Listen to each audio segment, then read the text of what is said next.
All right, so today we're going to be talking about constructivism. This is actually our fourth wave of counseling theories, if you can believe it. We have gotten to the end of our conversation about ideas regarding how therapists have conceptualized and made sense of development and problems and symptoms and how to resolve them. So we're going to go ahead and dive right in. So, like I said, the fourth theory that we're really going to be talking about, or the fourth wave we're going to be discussing, is called constructivist theory. So, constructivism is considered a postmodern theoretical orientation. And what makes it postmodern is that it makes some particular claims about the world, what we can know, and more broadly, the nature of truth.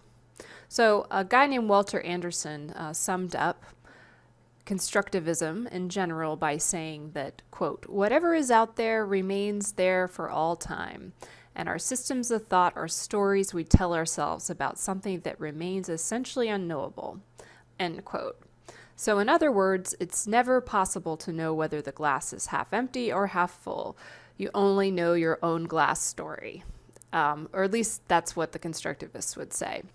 So the two main theories we're going to be discussing today are both technically constructivist approaches. First, we'll talk about constructivist therapies, focusing specifically on solution-focused therapy. And these assert that humans really can't grasp reality as it is, but can only construct their own rendition of a reality. In other words, there's no reality that's independent of the individual knower. And since there isn't this, you might call it God's eye view, we create reality rather than discover it, which is not to say that we make things up or that we deny the existence of concrete objects out there in the world. They're really out there, and constructivists walk on the same ground and bump into the same walls as everyone else does. But rather, they think that problems arise because the categories we create in our lives have been limiting, rigid, and confining. And the second set of theories we're going to talk about is feminism. So feminism is also a type of constructivism, but it's more formally known as social constructionism. Well, a constructivist would say that the individual creates their own reality. A social constructionist would emphasize that our culture imposes reality on us. So you see the world differently from someone in another culture because your particular culture drives your ideas.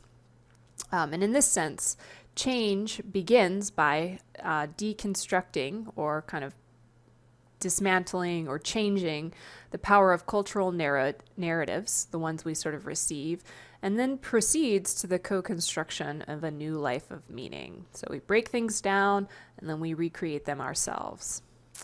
And in this feminist approach, you would encourage your client to tell some of those unstoried events in which he or she has succeeded, felt beautiful, overcome barriers, and coped with society's challenges, fought oppression, and basically done things that are challenging to the cultural narrative in which they were born and raised.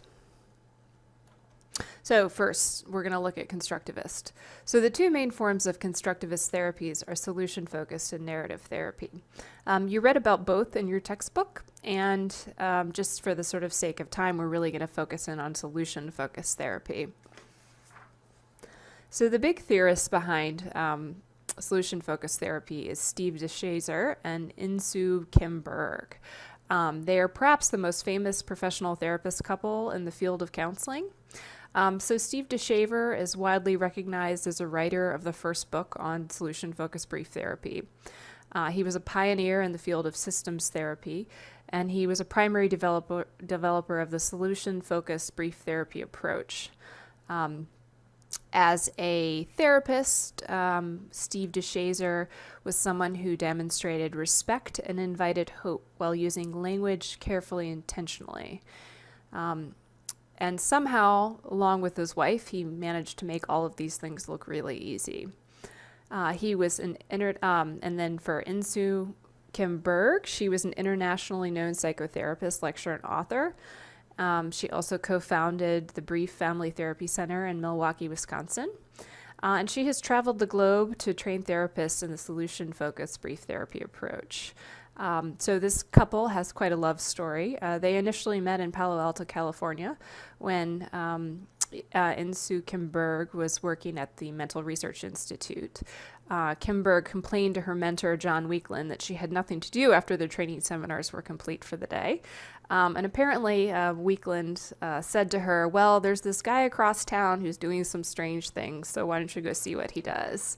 And according to Kim Berg, she said she was desperate to learn more, so she went to the agency where Steve DeShazer was working, and he was there seeing cases all alone, and she spent a lot of hours behind the mirror every day watching him work cases, and that's actually how they met, and they had their first date after she watched him perform and do therapy for many, many hours. They were married for 28 years, and Kim Berg passed away only 16 months after her husband preceded her in death. And really, they thought of their life's work as being the development of solution-focused brief therapy. So, what is the myth of solution-focused brief therapy? Well, ultimately, they believe that diagnosing illness and identifying pathology really just disempowers the client. In this approach, they believe that the fact of the matter is that problems don't happen all of the time, even in the worst cases. And if you act like they do, if you really focus on illness and pathology, people are ultimately robbed of resources that they have to solve their challenges. And because they believe this, that diagnosing a pathology is not all that helpful, they felt that therapy should really highlight clients' strengths. These solution-focused therapists are not very interested in what is wrong with clients or even how the problems got started. And that way, this is very different than psychodynamic theory, of course. And they believe that if something is working for you, the counselor's job is really to encourage you to do more of what works. And that this truly allows for the client to build on everything that is already established and work towards resolving their issues. So, some key assumptions in this. The first is that solution-focused brief therapists believe that people are unbelievably resourceful and that we're by our nature problem solvers. And even people who come into counseling and say that they have no idea what to do and that they're totally at a loss actually already have a solution for most of the problems that they face. The solutions, however, are maybe not the ones that you and I would think about, but they're really individualized to each person and each problem. And the counselor's job really is to identify these and encourage the client to kind of maximize these solutions, maybe refine them and put them to work to resolve their issues. And a big part of this is the idea that clients have already changed before we meet them, just through the act of coming to therapy. So, solution-focused therapists really strongly believe that change is inevitable and it is going to happen, and it has almost a presumptuous attitude towards changes happening. An interesting part about this really is that the solutions that work for people are not necessarily directly related to problems. So solution-focused brief therapy really begins with the client describing what will change when the problem is resolved, and then the client and the therapist then work backwards to achieve these goals. So the therapist doesn't necessarily address the origin of the problem, but they kind of start to visualize what things are going to look like when it's all better, and then work back from there. So, one of the key important rituals, again returning back to our trans-theoretical model of change that is structuring our course this year, a big part of the work is finding exceptions. And solution-focused brief therapists believe that problems do not happen all of the time, and that finding these exceptions can really be utilized effectively in therapy. An example of this would be a client cannot always be depressed. They may say that, but every single person who says that they're depressed all the time has some moment at some point in the day when they're not actually depressed. And really getting clients to notice when the problem isn't happening can unlock some of the solutions they have for solving their problems. An example of this for you, think about a depressed person. You say, well, when are you not depressed? And the depressed person notices that they aren't depressed when they're out walking their dog in the morning. they feel, feel better. The depression isn't as noticeable then. So walking the dog in the morning then becomes a solution to both support and increase in that client's life. Another ritual, the next ritual is really the pre-change question. So the solution-focused brief therapist will always ask a pre-change question in the first session, which is, what changes have you noticed that have happened or started to happen since you've called to make an appointment for this session? It sounds like a funny question, but it makes an assumption basically that change is already occurring, and it gives the client a sense of hopefulness about the fact that they've already done something. Often when you ask clients this, they'll often say that they have felt better since making the appointment. Maybe they're feeling more hopeful and that this could be helpful. And I think it's really, when you're asking this question, it's really important to be presumptive about this, because this sets the tone for therapy and emphasizes the client's own abilities to bring about this change, that this is going to happen and you, the counselor, don't have a whole lot to do with it. Another ritual is the first session task. So that question, the pre-change question, happens at the very beginning. The first session task happens sort of towards the end. The solution-focused brief therapist would end that session and sometimes would end subsequent sessions with the following statement. So between now and next week, I would like you to observe so that you can describe to me next time what happens in your family, your life, your marriage, etc., wherever the problem is that you would want to continue to have happen. It's kind of a funny question. What do you want to stay the same? But it really has two functions according to this theory. The first is that it directs the client from the present moment to the future. They start to think about what they want to have happen in the future. And the second is that it highlights the fact that change is expected and it will happen. Another ritual is, of course, the miracle question. The miracle question is really one of the most important techniques in this theory. Therapists will say something like, imagine when you go to sleep at night, a miracle happens and the problem we've been talking about disappears. As you were asleep, you didn't know that a miracle had happened. And when you woke up, what would be the first signs for you that a miracle had happened? So this question, this miracle question, helps the client really identify their goals for change. I've used this with clients and sometimes have found the following variation is a little bit more effective. So you go to sleep at night, and by some miracle while you're sleeping, what you've been facing has been resolved. In the morning, you wake up, and what would be the first thing you notice? I think this has a tendency to avoid the lotto problems where clients will say things like, oh, well, I will have won the lottery, because it really identifies the problem you're facing has been resolved, rather than saying some miracle happens. I just think it's a little bit more practical. So something to keep in mind maybe as you're doing your recordings or if you're giving this a try.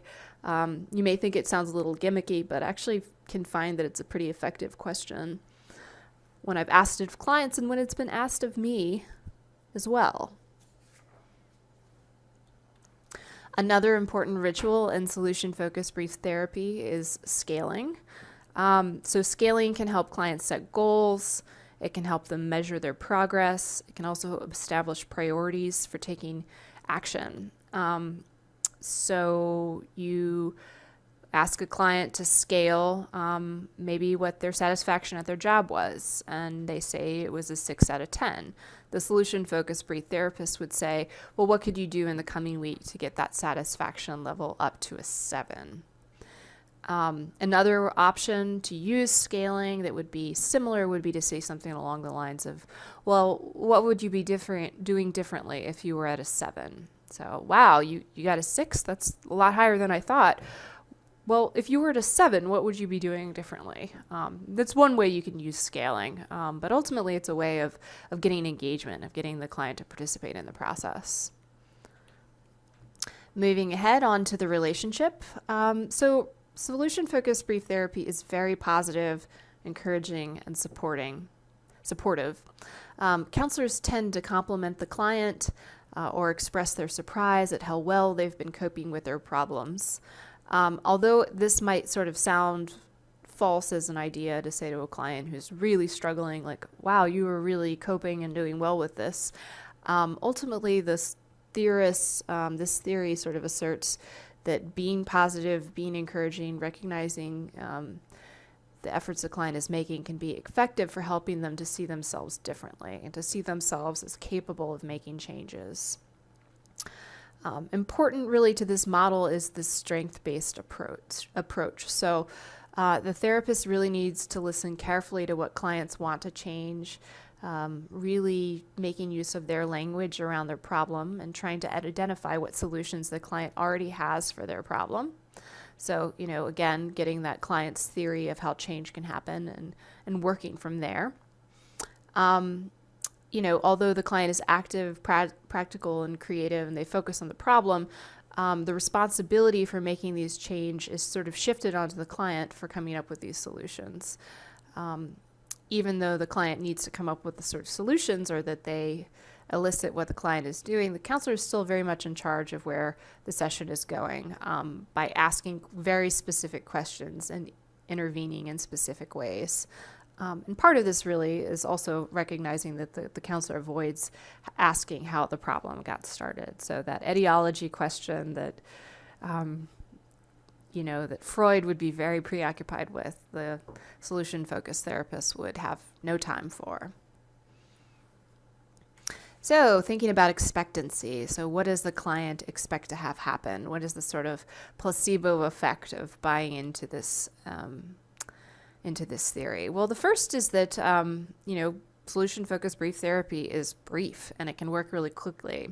I think some research has sort of shown that the average number of brief therapy sessions under this model is actually 2. Some clients really like that short-term model because they can see results without having a ton of time elapse. Likewise, clients tend to like the approaches that emphasize their strengths. It can help them feel more efficacious, and they may, because they're feeling more efficacious, make changes in other parts of their lives that they weren't necessarily addressing in counseling. And again, like CBT, solution-focused therapy, has a lot of techniques and has a very well-established interviewing protocol. It's not like you have to reinvent the wheel for every client who comes in. And using these tools can be a great way to sort of elucidate the client's solutions by looking at kind of what their miracle situation would be. And for that reason, because it's pretty structured and has a lot of techniques, I think can be good for new counselors. The trick of this, of course, is that while it looks deceptively easy, it can be really challenging to effectively do this treatment well. It's I think hard to maintain fidelity to the model sometimes, but it is a very effective treatment approach. So maybe some considerations in terms of expectancy for which solution-focused therapy may not be the ideal treatment modality.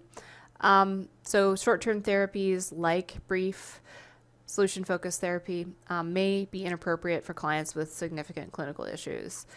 Things like trauma, personality disorders, perhaps individuals with SMI.